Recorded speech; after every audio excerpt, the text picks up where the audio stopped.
응답자의 11.2%만이 통일을 위해서라면 내가 조금 못 살아도 된다는 주장에 동의하였다. 또한 통일이 이 시점에서 우리의 당면 목표라고 응답한 비율은 22.2%에 불과했다.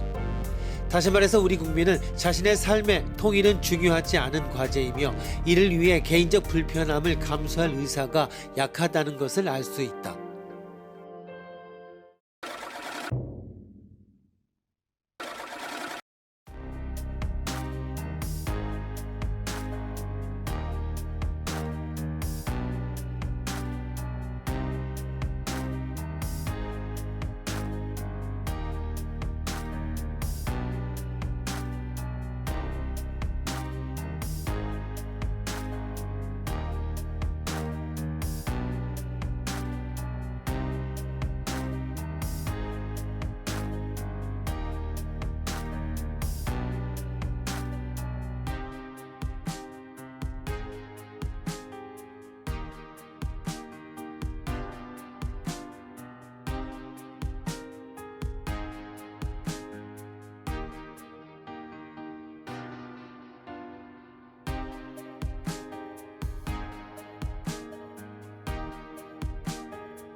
반도의 남양 문제에 대한 세 가지 설명이 있습니다.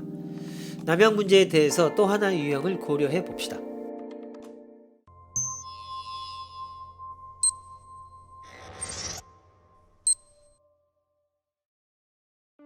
반도의 남양에 대한 세 번째 유형의 설명은 근본적인 문제에 답하는 철학적인 해답을 찾는 것이다.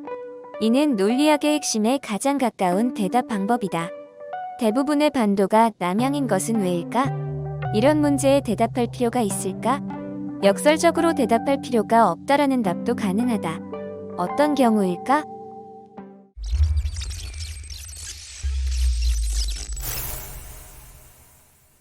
이 질문에 대한 대표적인 답은 두 종류입니다. 하나는 남양인 반도가 많은 이유는 무엇인가? 라는 질문에 솔직하게 남양인 반도가 많다는 상대방의 입장을 인정한 후에 고찰하는 방법으로 바로 물리학적 설명, 확률적 설명입니다. 유형 A라고 합시다. 또 하나는 잠깐 남양인 반도는 정말 많은 거야? 그렇게 착각하고 있는 것은 아닌가? 라고 인간의 인식에 대해 의문을 던지는 사회학적이면서 심리학적인 대답 방법입니다. 유형 B라고 합시다. 이 두 개의 전략은 모순된 것이 아닙니다. 유형 A가 설명하듯이 실제로 지형적으로 남양인 반도가 많은 이유가 존재합니다. 그러나 이는 실제보다 과대평가되었을 가능성이 있습니다. 사실 남양인 지형이 반도로서 인식되기 쉬운 이유를 발견했습니다. 이를 지적한 것이 유형 B의 설명입니다. 두 유형 모두 완전한 설명을 실현하고 있습니다. 그러나 이로써 모두 끝난 것은 아닙니다. 남양 문제에 대해서는 또 하나 유형 C라 부를 수 있는 대응 방법을 고려해야만 합니다. 유형 A가 물리학적, 기하학적, 확률적 설명이고 유형 B는 역사학적, 사회학적, 심리학적 설명이라면 유형 C는 설명이란 무엇인가를 근본적으로 묻고 있는 것으로 철학적 해답에 해당합니다. 이는 논리학의 핵심에 가장 가까운 대답 방법이라고 할 수 있습니다. 유형 C의 대답은 다음과 같습니다. 대부분의 반도가 남양인 것은 왜일까라고 이러한 문제에 대해 대답할 필요가 있을까? 역설적으로 대답할 필요가 없다라는 대답입니다. 그 이유로는 단순한 우연이기 때문에 그리고 이와 연관해 반도의 남양이란 전제 자체가 부정되기 때문이라고 주장합니다.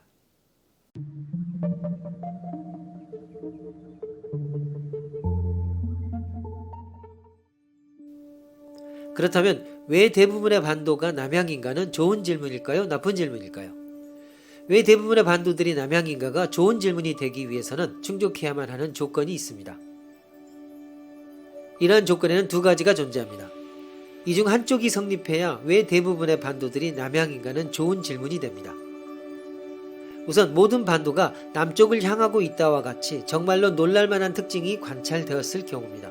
혹은 모두 남향인 것이 아니라 지구 역사에 대륙의 이동이 일어난 어느 순간이든 늘 남향이 많았다는 점이 확인되면 됩니다.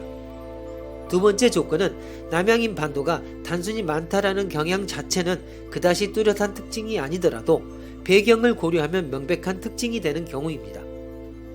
결국 세계의 반도는 왜 남향이 많은가라는 질문이 좋은 질문이 되기 위해 필요한 첫 번째 조건과 두 번째 조건의 공통점은 다음과 같습니다.